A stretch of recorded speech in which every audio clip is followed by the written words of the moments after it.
ready, set, go.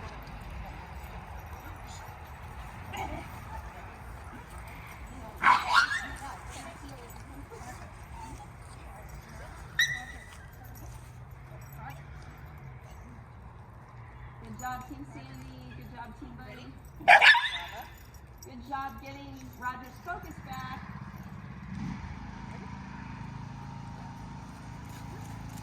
Okay, so what I'm going to do is I'm actually going to count.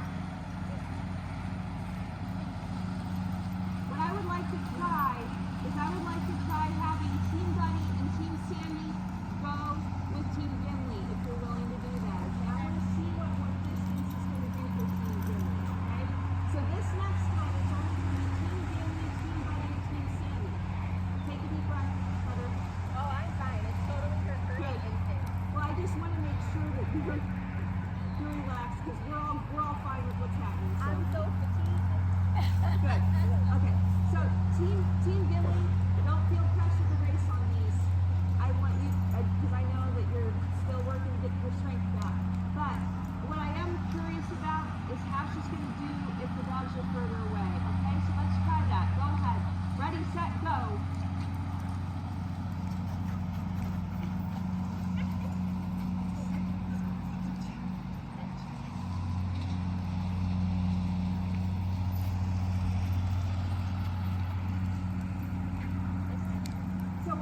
Saw there was what we call distance threshold.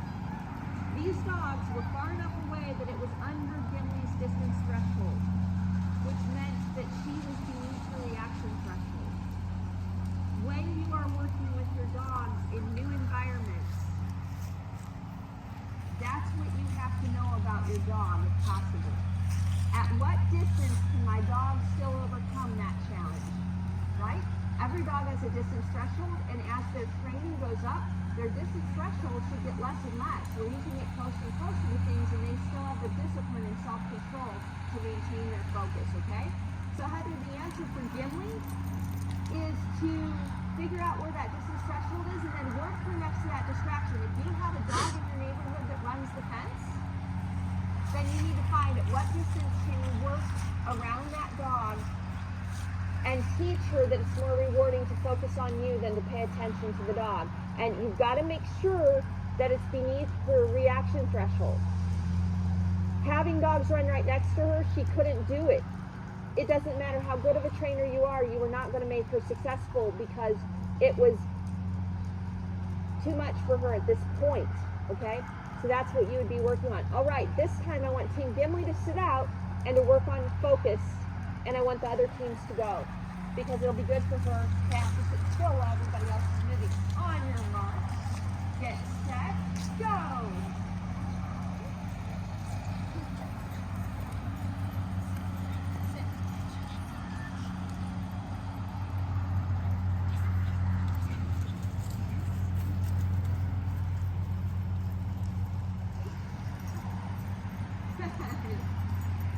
Very nicely done. I saw some excellent handling in that group. I loved the communication I saw with each of you and your dogs. I loved the loose leashes I saw. Good job. Maybe I listen to you all the time. You look a little unsure about the loose leash things. I have no idea what this is. All right. Okay. We're going to do some downs in place. Okay. So all I want you to do is practice the down in place. And it's okay to reward after the dog's down, but try not to lure them in. So it's down first and then the reward, okay? So ready, set, down. Down.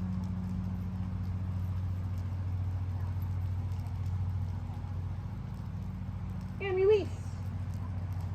Good. Very nice. Team Sandy, you did it. Good. Excellent. And Everybody saw it. listen, it's fine to reward her after she goes down. And reward her right between her paws. Okay, But what's important is... I tend to reward way too much, so I'm never sure. But what I want you to get rid of is the lure in the hand. Put her down first, and then with the other hand reward. Get her used to there not being the scent of food in your hand, but knowing there will be a reward. So one of the things that we struggle with when we're using food to teach a dog something do is how then do we break away from using it, right? That's a challenge. And there are a couple ways, and I'll do a short teaching segment on that. The first way is take the food out of the hand that you're luring with. Okay?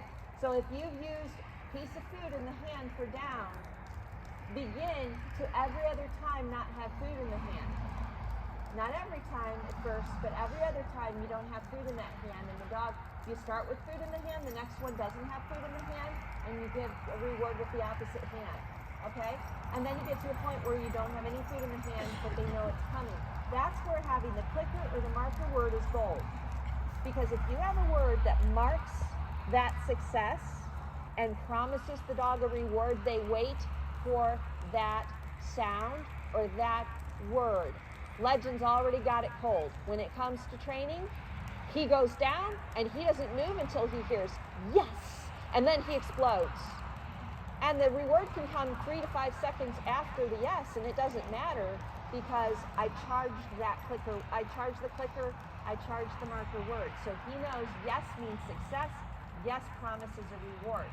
So get your dog to work for the marker, not for the reward that the marker promises.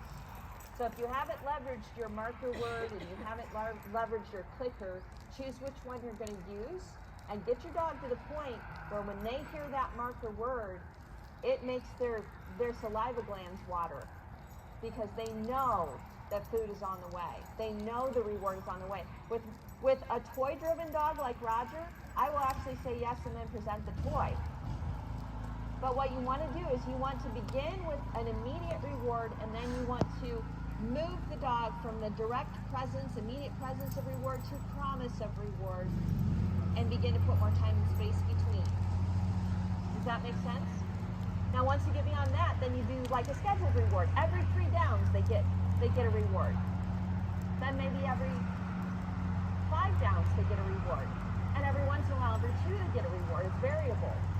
And then you get to the point where it's just on their best downs, they get a reward.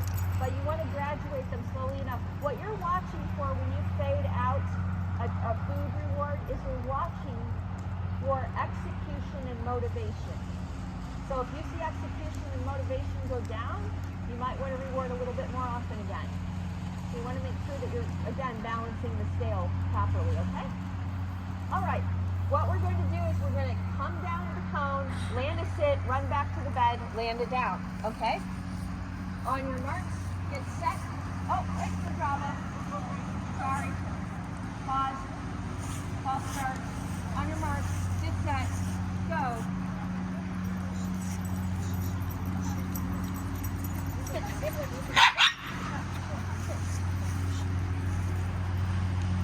Good job, Heather. I like that.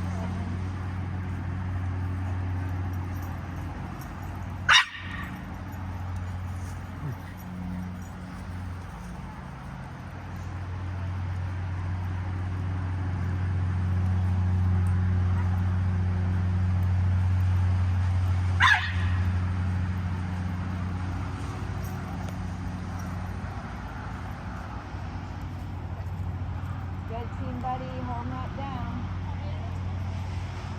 Huh? Should they still be down? Yep, they should still be down.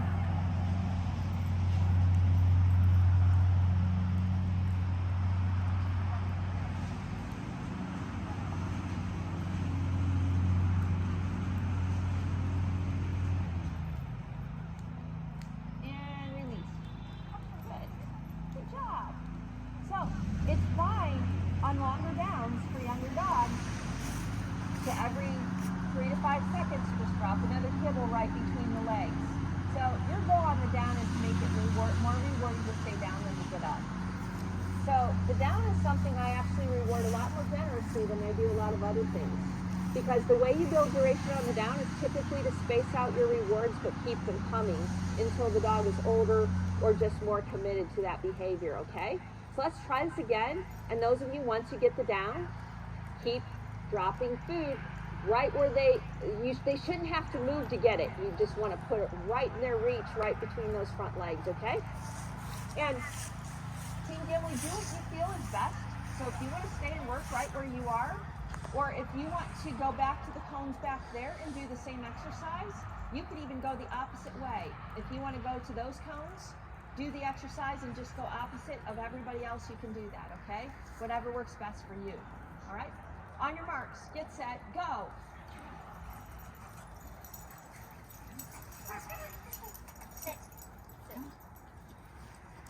Nice work. Roger, that was a really, really solid vault.